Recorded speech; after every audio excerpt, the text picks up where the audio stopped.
Do check, check, check.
Good morning.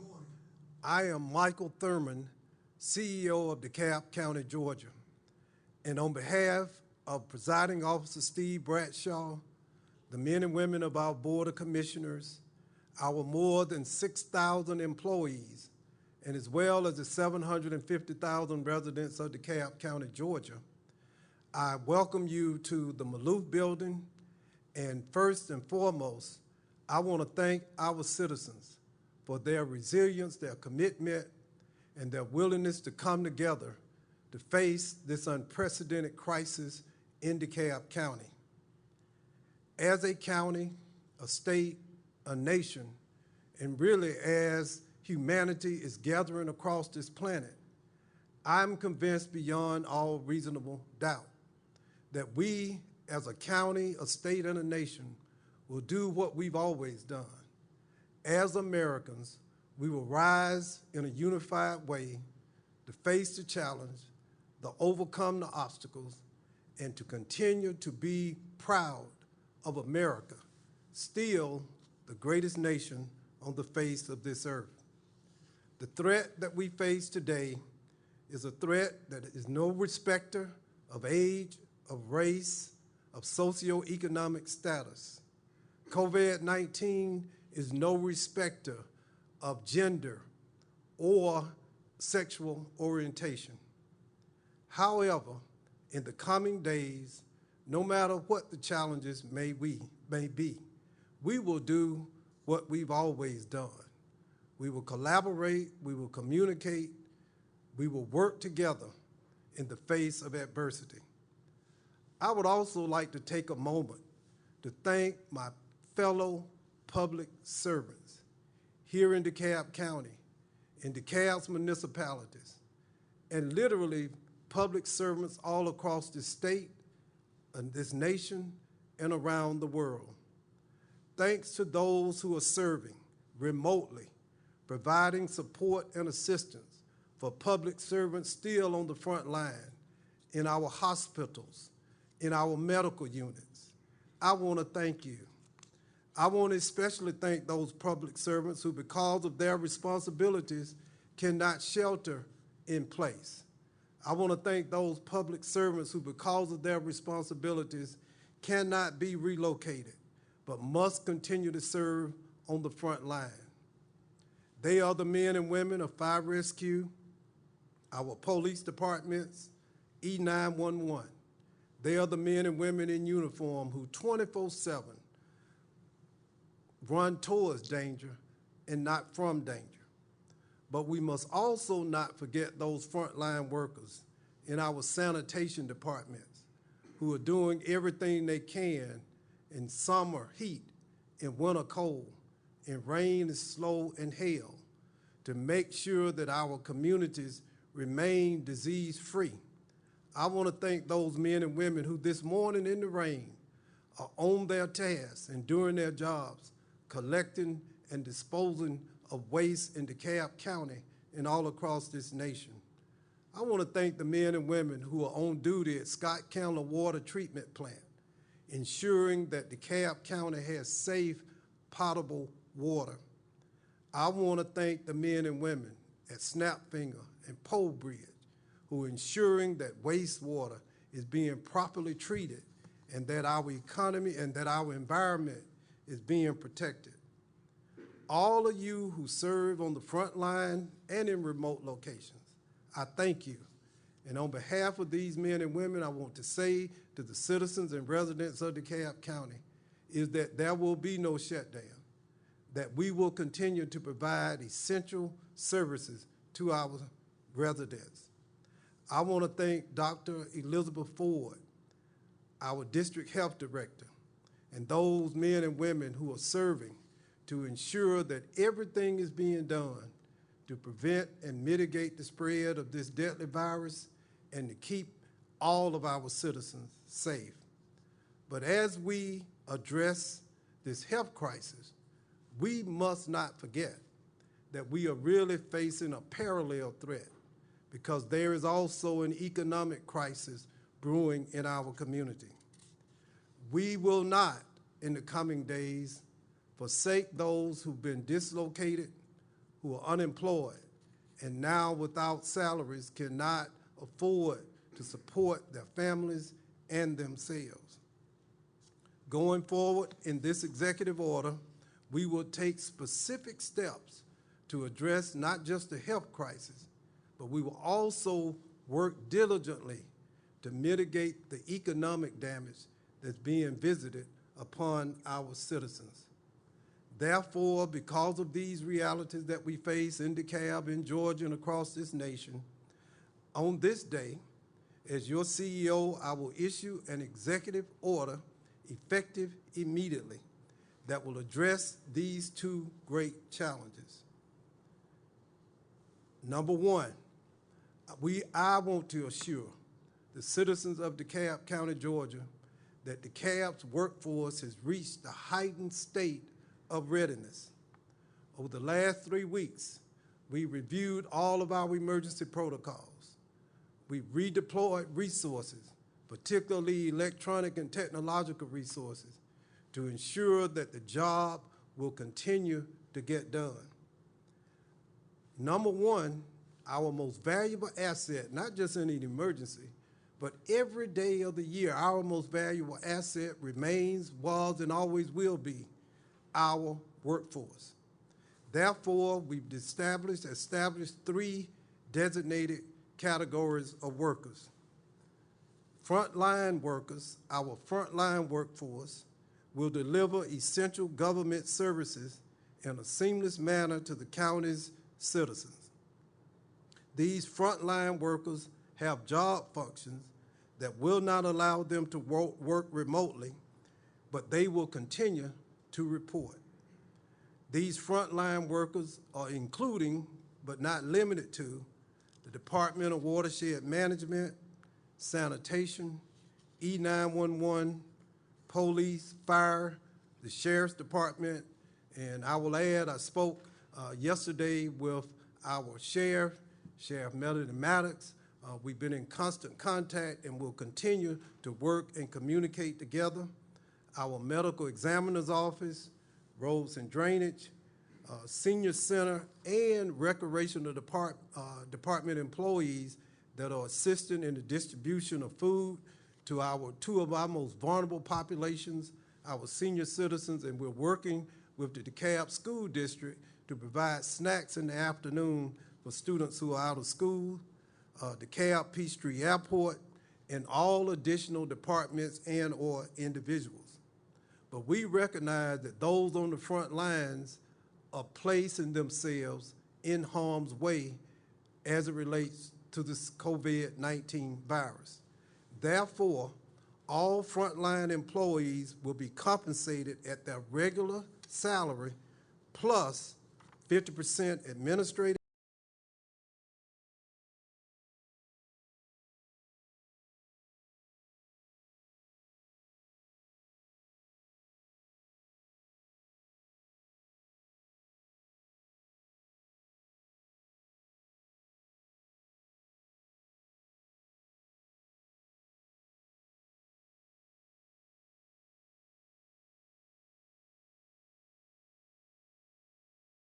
pay and 50% comp time.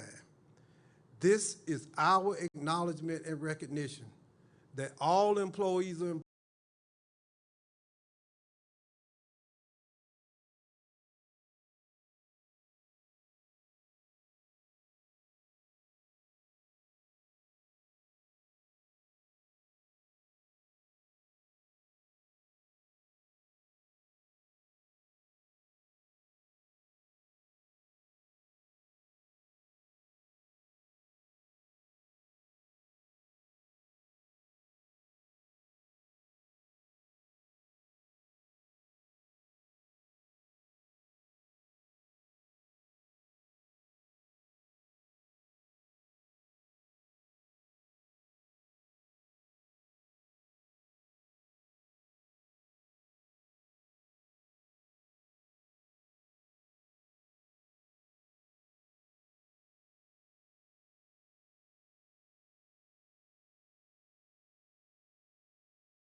Melton, and the Supreme Court of the state of Georgia.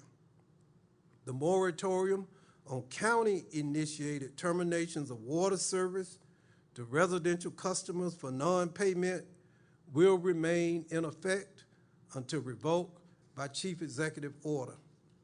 Termination of water services to business accounts for non-payment is hereby suspended until this executive order is either revoked or amended.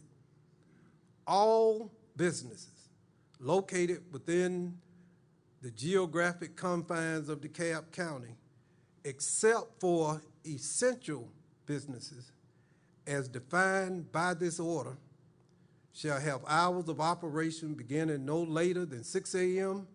and ending no later than 9 a.m. And I want to repeat, this applies to all businesses except essential businesses as defined below in this order. And this list in and of itself is not completely expansive of all businesses that may be deemed essential, but there is a list included in this order. Any establishment that is licensed for on-premises consumption of alcohol shall be allowed to sell such unopened beverages curbside or to take out customers only during the time specified on the establishment's license. The county makes no representations as to the effect of these type of sales on the establishment's state liquor license. Bowling alleys, gyms, fitness centers, nail salons, spas, beauty salons, barbers, and other establishments offering personal grooming services shall reduce maximum occupancy to 10 persons. All indoor funeral gatherings shall be limited to no more than 10 persons or as many persons as indicated by future CDC guidance on large gatherings. Graveside services of 10 or less participants are highly encouraged. I appreciate the fact that Mr. Greg Levitt, one of our most distinguished funeral directors in DeKalb and across the state, called me on Saturday morning and encouraged that we take this action to limit the number of participants in funeral gatherings and or graveside services. And I'm asking our faith community, all faiths, all creeds, all religions, to support and assist us in effectuating this next request or directive. All houses of worship shall also strive for density reduction in services, whether scheduled or based upon a life event such as a funeral, a baptism, or whatever practice they might need to engage in. Houses of worship are further encouraged to use social media or video outlets to broadcast their worship services. All employers and businesses which remain open for use in the public must take the necessary steps to restrict in-person contact and maintain a distance of 6 feet between individuals while in the establishment. I'll list a portion of essential businesses. Healthcare operations, including research and laboratory operations, federal, state, county, and municipal services, utilities such as gas, electricity, phone, cable, banks and credit unions, essential infrastructure, telecommunications, airports, airlines, MARTA, Lyft, Uber, taxis, delivery services, essential manufacturing and construction services. Businesses selling food are essential businesses. Pharmacies, businesses that perform and repair work for business and homes, trash collections and recycling. For an expansive list and detailed list, please refer to this executive order. It will be placed on multiple platforms throughout DeKalb County government as well as in the local media.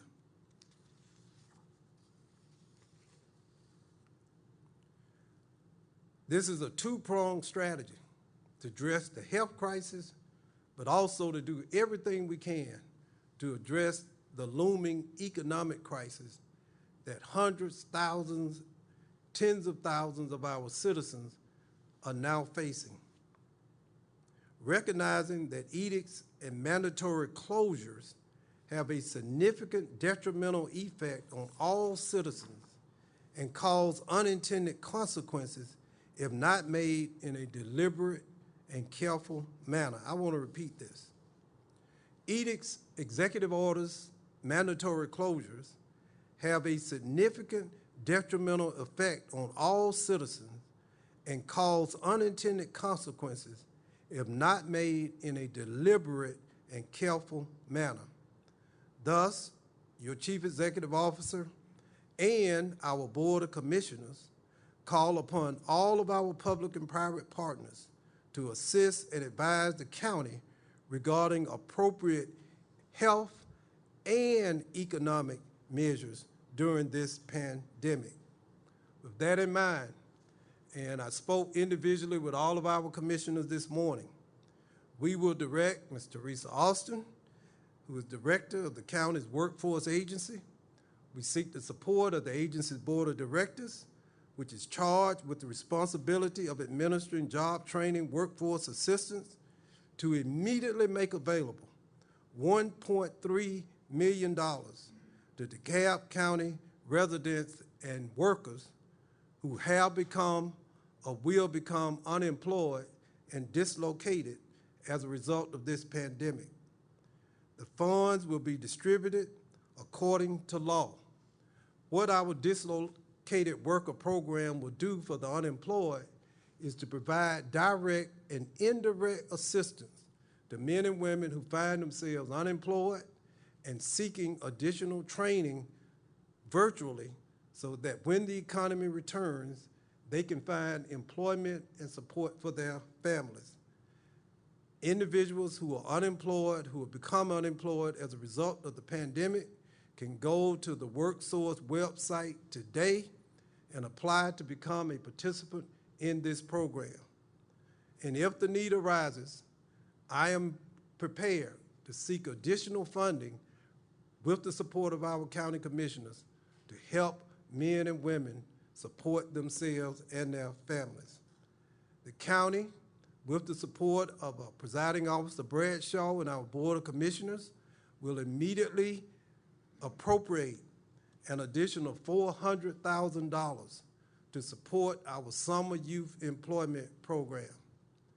One of the proudest and I think most essential services that we provide to our citizens is incorporated in our summer youth program. Over the last 3 summers, we've employed more than 400 young people in jobs in the public and private sector, providing them with experience and life skills and income so that they can help their parents support them and their families. This morning, we will appropriate immediately an additional $400,000 to our summer youth program. We'll increase the number of students who can participate from 400 to 800 young people ages 14 to 24. Now, we know that jobs will be scarce, not just for adults, but especially for our youth in DeKalb County, Georgia. Therefore, we will expedite the development and implementation of our DeKalb Career Academy. I've spoken with Superintendent Ramona Tyson, and we will work with the DeKalb County School District to provide virtual life skills and job training for our students and our young people during the summer months. Ms. Tyson has promised to provide us with the instructors who will provide individual tutoring, not just in the life skills, but because school is out, we know that some of our students will fall behind academically. So what we will create is an opportunity to earn while our young people learn. We will provide a $10 an hour salary to our young people who will engage in the DeKalb Summer Youth Employment Program. Finally, if necessary, this ordinance This executive order will be amended, will be updated, and improved or strengthened.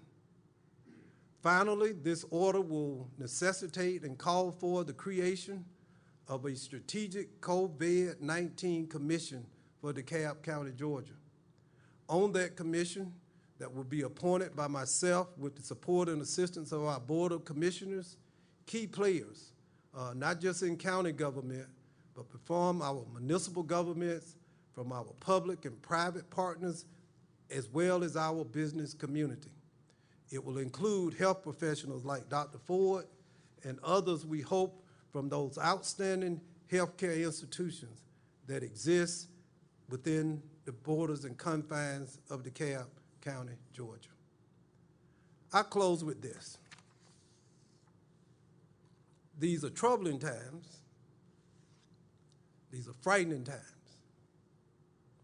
These are times that sometimes lead to questions, particularly among our leaders, as to whether or not we are up to this challenge. But from the Old Testament, there's a story of a woman who was placed in a position of authority and, quite frankly, a position of comfort. But when her people were threatened, she rose to the occasion. And it is stated that great leaders, whether they hold office, great leaders, whether they patrol in squad cars, great leaders, whether they perform emergency operations, great leaders always rise to the occasion. For such a time as this, we have been called to this place to rise above the things that may have separated us, to rise above political partisanship, class, socioeconomic status. For such a time as this, we have been called to rise up, to face the challenge, and even as we socially distance and physically distance ourselves, let us move closer together in our commitment and our dedication to protect, to preserve our quality of life, and to always remember that we still live in what is the greatest nation on the face of the earth. We are challenged, but we will not grow weary in our good doings. Thank you, and I would like to thank the members of the press who have joined us this morning for this virtual press conference, and if there are questions, we will respond.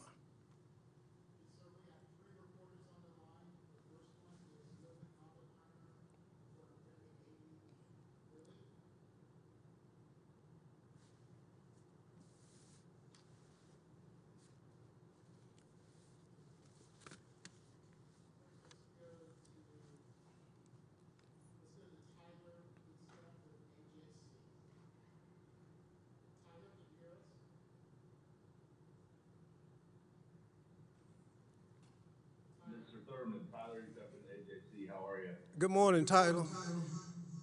Good morning. I was hoping you could tell me a little bit more about the COVID-19, I think you called it a commission, what the goal will be there and what y'all will hope to accomplish. Thank you, Tyler. Thank you for the question.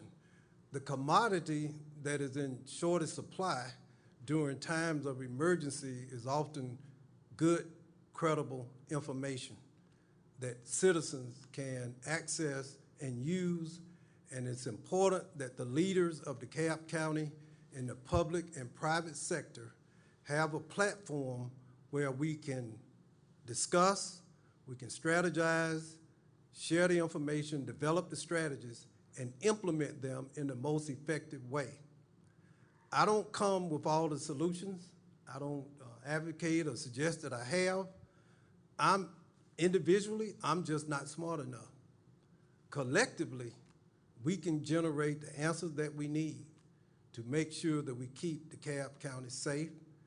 I want to formalize the process that I've done informally by having and talking with our municipal leaders, with our medical experts, with our judicial leaders, business, nonprofit community, And we will have our first meeting no later than 14 days from the date of this executive order.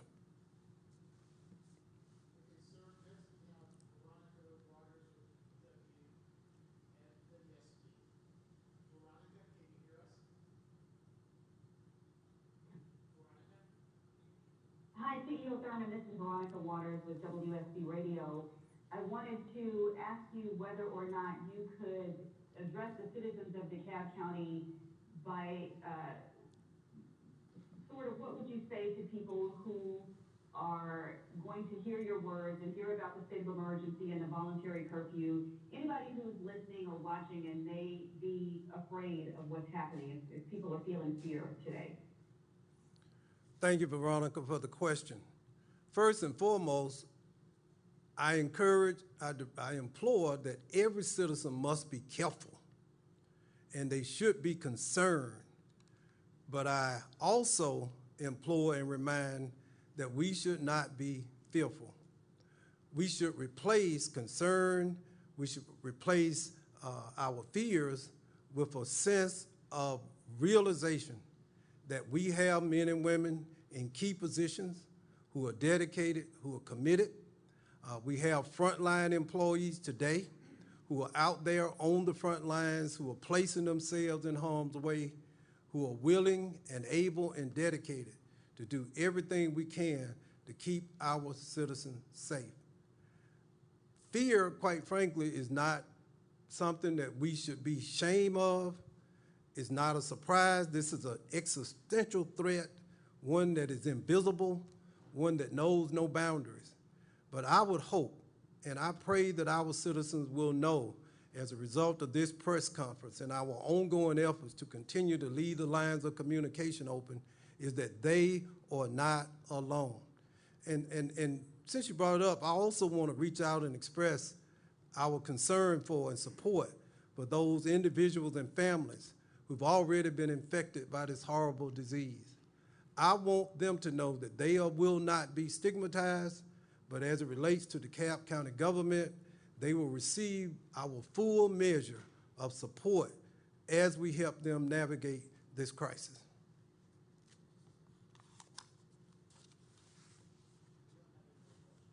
I have Dr. Elizabeth Ford here, who has been just a champion for DeKalb County and also as an interim capacity for Fulton County. She's participated on our town halls that we've had, the two previous ones, and I wanted her to briefly come forward. Things are evolving as we speak, and to update us on where we are as it relates to responding to this pandemic. Dr. Ford.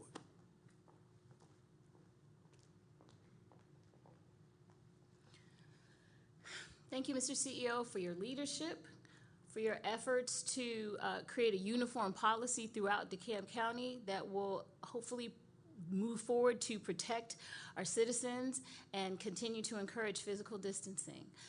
The numbers of positive COVID-19 cases throughout the state are increasing dramatically.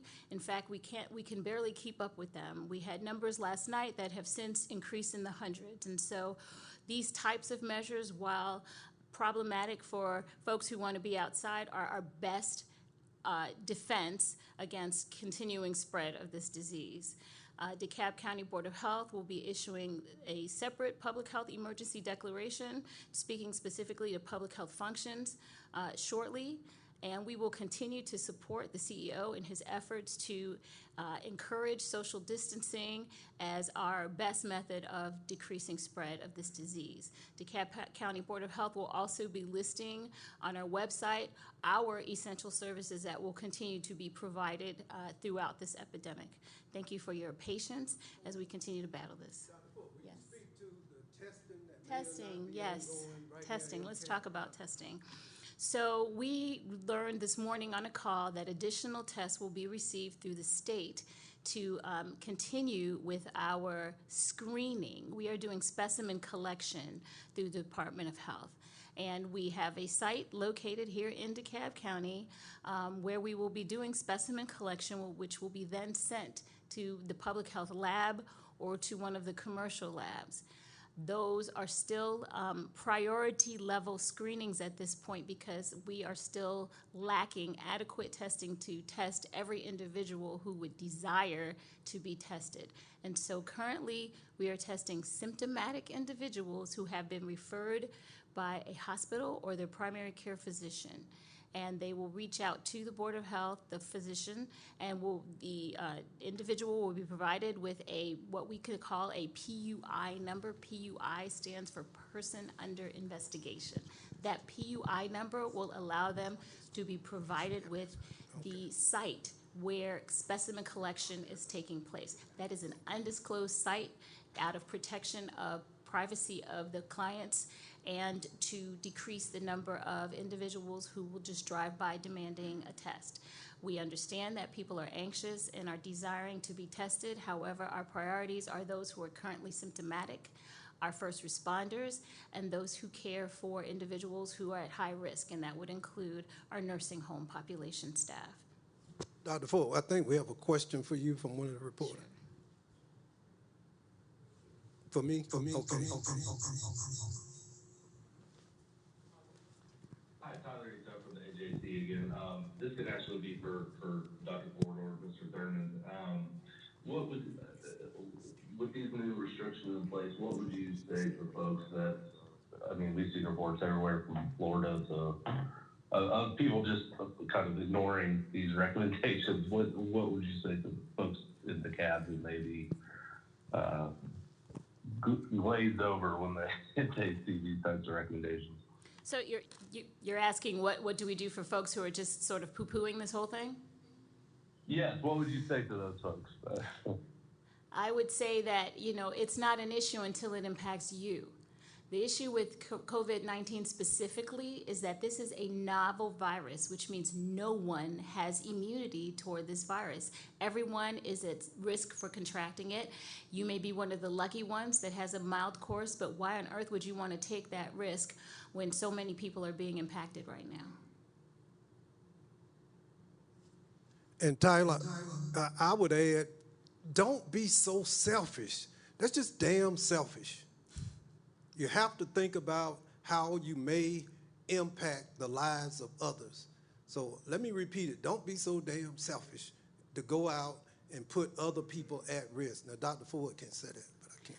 I agree, maybe not those same words, but the issue is that our youth, while having a milder course, are also potential asymptomatic carriers, which means they may not have symptoms but could certainly pass that virus on to someone who might be at much greater risk for a negative outcome. So that's also part of the reason why we are encouraging physical distancing for everyone.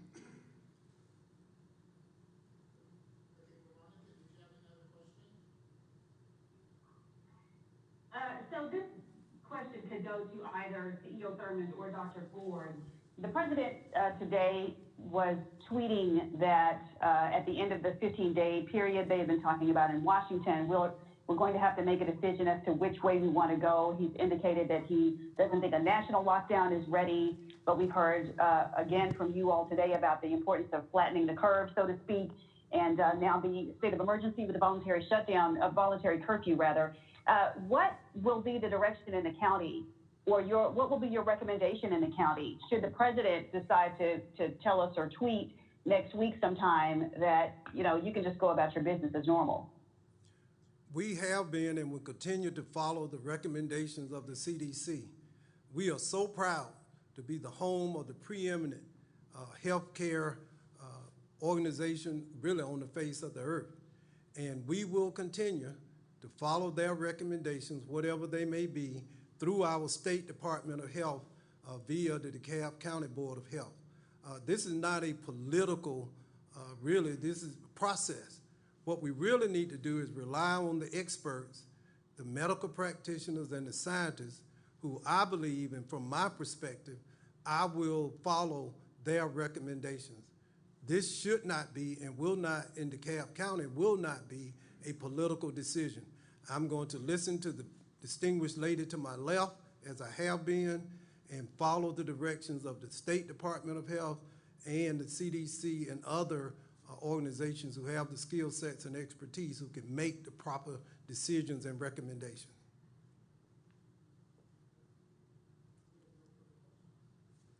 thank you all so much for those who are listening. And once again, I want to thank Dr. Ford. I want to thank the men and women who are on the front lines here in Maloof this morning. You know, oftentimes we don't know it, but without our IT, without communications who work 24/7, without the CEO staff, my chief of staff is here, this would not be possible. So thank you once again to the citizens of DeKalb. Thank you to the public servants that I come to work with every day. I appreciate and love you so much. And for those who want a more detailed explanation of the executive order, it's online. It will be in the media, particularly as it relates to curfews and other things that we've outlined. Thank you and be safe.